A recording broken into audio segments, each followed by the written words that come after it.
a new timeshare resort in Orlando, Florida. Whose idea was that? Isn't it overbuilt enough already? Well, we're going to talk about plans that have been submitted for just that, a new timeshare property in the heart of Florida. Let's talk about it right after this.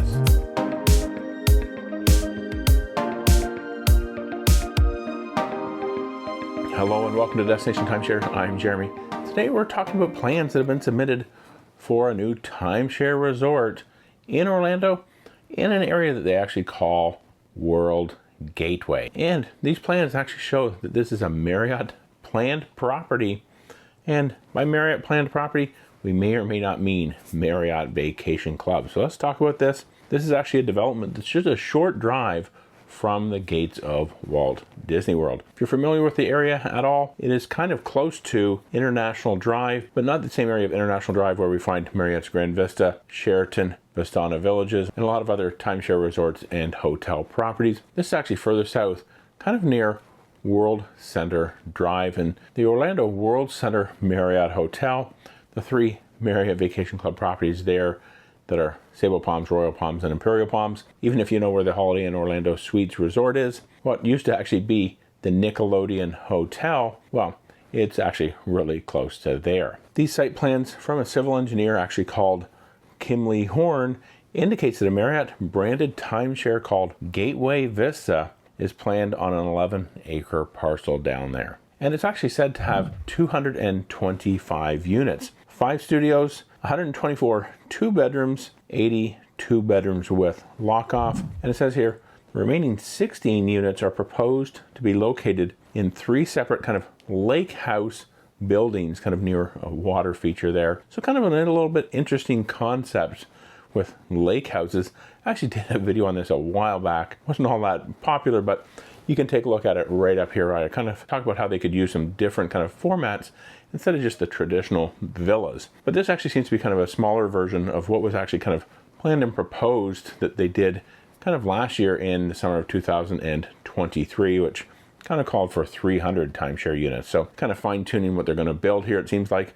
And they've maybe settled on 225. There's kind of a main timeshare building that's going to hold kind of the bulk of the units, and it looks like it's going to be 10 stories with essentially a 3-story parking garage. Much kind of more compact property here, it seems. So they're going to have to build a parking garage instead of having kind of those expansive parking lots like you find at a lot of other timeshare resorts in the area. Now, also those lake houses, they're kind of planned to be kind of an additional phase maybe after this original structure, this original building with the bulk of the units. Those lake houses might never actually happen because as they get building them, they decide, hey, we're going to save money. It's not selling well. Any number of things can occur that kind of scraps plans. We have a number of resorts in Orlando where that happened. Sheraton Vistana Villages, there was an additional phase there, sold the land. Marriott's Harbor Lake, also in Orlando, there was additional phases there. They have not built those out and they've tried to sell the land. Didn't work out all that well, and I actually did a video about that, so check that out up there. Even Marriott's Lakeshore Reserve, they had a number of additional buildings planned there. The whole kind of market crash in the late 2000s kind of put a kibosh on a lot of these things, so you never know what will happen, and this planned property might never happen either. But this timeshare project is actually part of a larger kind of plan for that area, which is essentially World Gateway PD, that was proposed to Orange County in August 2023. Those plans actually showed mixed use development and was approved for 4,680 hotel rooms, 864 timeshare units, 2,385 multifamily units, so think whether it be condos or apartment buildings, most likely apartment buildings because there's apartment buildings popping up everywhere in Orlando. Then there was also 240,000 square feet of retail space approved, 171,000 square feet of office space, a 20,000 square foot sit-down restaurant, and a 5,000 square foot fast food restaurant. And there's also plans for an 18-hole golf course here. Now, it hasn't been reported specifically what brand is going to be on this Marriott branded timeshare property, because essentially Marriott Vacations Worldwide, which is kind of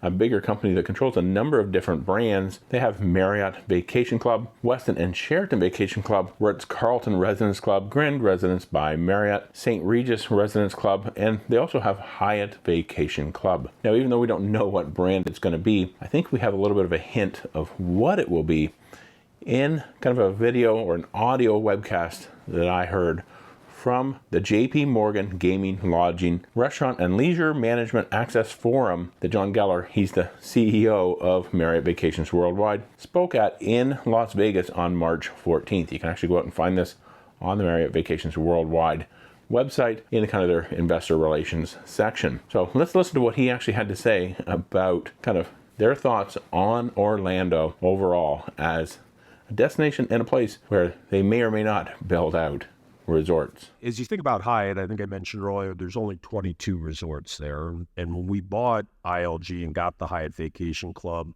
there was probably 15, 16 resorts. So it's a much smaller portfolio. And the other thing is, when you look at where the existing Hyatt products are, they're in great vacation destinations and they're great products, but they're not what I'll call in great sales markets, right? So for example, we don't have today a Hyatt Vacation Club in Orlando where, sales centers in Orlando, you could probably do with Hyatt, maybe a $40 or $50 million a year, but we got to get inventory there, right? So it gives us a lot more with the brand being different on the Marriott side. I think 8 resorts in Orlando. Plenty of supply. We probably wouldn't build a new Marriott resort, but we would build a new Hyatt. So it gives you that expansion. So I fully expect this is probably going to be a Hyatt Vacation Club property, and most likely within their portfolio program. This portfolio program is actually where, kind of like the Abound program on the Marriott Vacation Club side, they put these properties into a trust and they sell beneficial interests in that trust that are allocated to a number of points. You can then use those points to book at any of the other Hyatt Vacation Club properties, at least the ones that aren't Welk properties, because, well, that's a whole other story.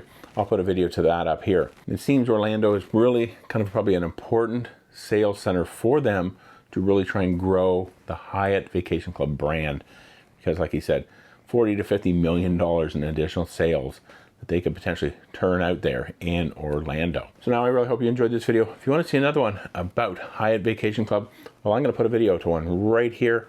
Head over there and check that out. Thanks for watching, and until next time, remember, well, the best destination, it's always a timeshare.